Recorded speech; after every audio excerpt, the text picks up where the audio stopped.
Right, so there really is only one story on people's lips today, isn't there? The only thing I can justifiably talk about today is the bloated sack of filth passing himself off as something vaguely resembling a human, despite the shambling gait, the dishevelled appearance, the mumbling, bumbling method of communication, crude, not so much fluent English, sometimes punctuated with the odd bit of Latin, but something else. We'll call it fluent crap, in that he can't expect anyone else to understand it, let alone speak it too. He can bleat about being bewildered and appalled, but that's how most of us felt when he became PM, isn't it, sunshine? Yes, Mr. On the Take and on the Make, Alexander Boris the Pfeffel Johnson has quit as an MP. And yes, I know this story is going to be extensively covered. Do I really need to do so myself? But I've a thing or two to add, ultimately, because as much as many will be celebrating he's gone, it might be too early to cheer his political demise just yet. First and foremost, celebration. Hey, he's finally gone from Parliament. This is great. But then, I've got this nagging suspicion it might not necessarily be permanent. There's the hilarious list of people he's awarded gongs to, his prime ministerial resignation honours list finally being passed, such people extensions of his own innate unpleasantness. And then there's arguably a bigger reason to celebrate after all, in that he seems hell-bent on taking the Tories down with him, burning it all down Emperor Nero style. So let's see what has happened here, because it was only yesterday that it was being reported that the Privileges Committee, which had been investigating Johnson as to whether he had misled Parliament, had written to Boris Johnson regarding their findings. And this is something Johnson then had 2 weeks to respond to before the findings against him get made public. Him resigning makes no difference to that time frame, alas. So although we will find out what was said in their report, it won't be for another fortnight. That said, Johnson quit as an MP before the day was out, so clearly whatever it does say about him had him sweating like a hooker in church on a Sunday. It will make for fascinating reading, I'm sure, but what we have learned via a leak is that the committee were going to recommend the nuclear option available to them. Such clearly is the seriousness of their findings, that they were going to have Johnson suspended from Parliament for at least 10 days, and that would mean a recall petition could be launched to forcibly remove Johnson from Parliament as an MP. His constituency, should enough signatures be gathered there, could trigger a by-election to replace him. Certain to lose, as I imagine he would be. He hasn't even bothered to turn up to do the job of an MP since he resigned as Prime Minister, pretty much, preferring to rake in millions on the speech circuit as he has been doing, abusing his elected position completely, failing the people of Uxbridge and South Ruislip utterly. He'd never survive a recall, and he'd be tossed out on his backside, and that's frankly something that a man with this sort of an ego could not possibly permit. Losing his seat in such a way, and ordinary people daring to act against him, the wannabe world king of once upon a time. He's taken the coward's way out. The chicken is on the run. Ego is, of course, the operative word, though. If anyone has read his resignation statement, it literally starts, "I have received a letter from the Privileges Committee making it clear, much to my amazement, that they are determined to use the proceedings against me to drive me out of Parliament." In other words, the severity of what Bozo did was such that the 10-day suspension and subsequent virtually certain recall that would follow was entirely warranted.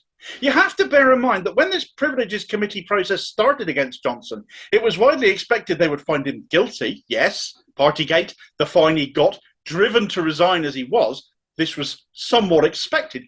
But it was also expected that it would draw up short of a 10-day suspension, thus saving him from a recall motion. But they haven't done that.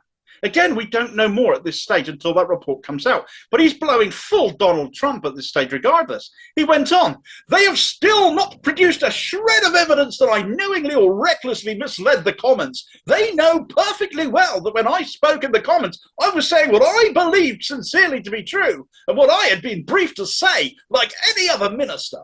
It all carries on in much the same vein, as usual, feeling sorry for himself and blaming others like a petulant child. But functionally, he says he did everything right, despite literally writing the rules that he broke. He knows he's full of it, but doesn't see why he should be punished for that, because he's special. He's better than the rest of us in his own head. And he's had this attitude his entire life. The full speech is in the list of source material on my YouTube video if you want to read the rest, but I think you get the gist. Johnson fundamentally has reached his inevitable end, as he always has done in every other role he has ever held, be that as a politician in past years, be that as a journalist, be that as a husband and father, actually, because he always puts himself before others. Ultimately, he always becomes his own worst enemy, and things blow up in his face entirely by his own hand. That such a creature could ever become Prime Minister shows there are deep-seated flaws in our political system, where politicians as a majority represent a minority of us, public school educated as they mostly are, whereas most of us are not. From the upper or middle classes as most of them are, whereas most of us are not. The constitutions and rules of Parliament suit these preposterous characters to abuse the system, too reliant on people being honourable, rather than tied to an actual written constitution and the media, who are an absolute joke, subservient for the sake of exclusive access, too many of whom belong to the same old boys' club as the politicians themselves. And as such, they become utterly trivial and incapable of actually holding power to account. When you look at that as a list, Boris Johnson literally ticks every single box there. Still, there are those who will defend him and admonish anyone who speaks out against him. Dear Boris has told us it's a witch hunt, so it must be true, they wail. Kangaroo court, they scream. All despite the fact Johnson has never been honest with anybody, not even himself, for his entire life. And his resignation honours list reads like a who's who of political hangers-on, bereft of talent. They just kissed his backside sufficiently to get noticed. Sir Bill Cash, finally retiring, gets made a companion of honour for services to demanding a hard Brexit. He actually went on Radio 4 and congratulated himself. Andrea Jenkins gets made a dame for services to giving the middle finger to the public, literally, when she got promoted to Under Secretary of State for Skills for all of 3 months at the end of Johnson's run. Someone who ought to be a non-entity, if not for her propensity for running her mouth on camera. Priti Patel gets made a dame, too, for services to being sickeningly cruel, presumably. Conor Burns gets made a knight despite being sacked over a misconduct charge last year. He was cleared, but still honoured. Simon Clarke got made a knight. Jacob Rees-Mogg gets made a knight for services to lying to the Queen to prorogue Parliament, presumably, as opposed to lying on the green benches to have a kip. Ben Elliott, a former co-chair of the Tory party, implicated in Partygate, gets knighted. Michael Fabricant, for God's sake, gets knighted. What the hell for? Services to bad wigs. Martin Reynolds, Johnson's prime ministerial secretary, who sent out all the invites to the garden party during lockdown, gets made a companion of the bath. Guto Harry, formerly of GB News, who went to work for Johnson afterwards, gets an OBE. It's a farce of a list. No real talent being rewarded for whatsoever. Each of them one of life's disappointments. And they've been added to a list of them, starting with Boris Johnson. Let's pause here for a moment, though, because Johnson's resignation wasn't the only one to come out yesterday. As fellow Skyver from the House of Commons, also not turning up for her elected job since Johnson went as PM, too busy moonlighting on Talk TV for that, Nadine Dorries, well, she's gone too. Her own gong in Johnson's honours list being pulled, seemingly the prompt for that, vacating her seat in mid-Bedfordshire, leaving a majority of nearly 25,000. They compare that to Johnson's Uxbridge majority of just under 7,000, and a place where he's totally burned his bridges, having vacated both of their seats. By-elections in both will now be triggered immediately in those constituencies. But could we see Boris Johnson jump to stand in mid-Bedfordshire in a much safer seat? Surely to goodness the local Tory party won't take on damaged goods like Johnson, you might think, but I would remind you, they did choose Nadine Dorries. Mad Nad. So believe me, it's entirely possible. Could Sunak block that candidacy? Well, he could, but then he'd be guilty of the same authoritarianism and denial of choice to members that we see Keir Starmer doing in Labour. Besides, Sunak is as weak as a kitten and wouldn't dare block him when so many of his party membership love Johnson and don't love him, as unelected by them as he is by the rest of us. It wouldn't matter what the Privileges Committee come out with. They can only mete out a punishment to Johnson regarding Uxbridge. And now he has stood down there. He's basically unpunishable as far as they're concerned. There's still the issue of the COVID inquiry, of course, which is very different. But that won't report back until 2026. So it's a way down the line yet.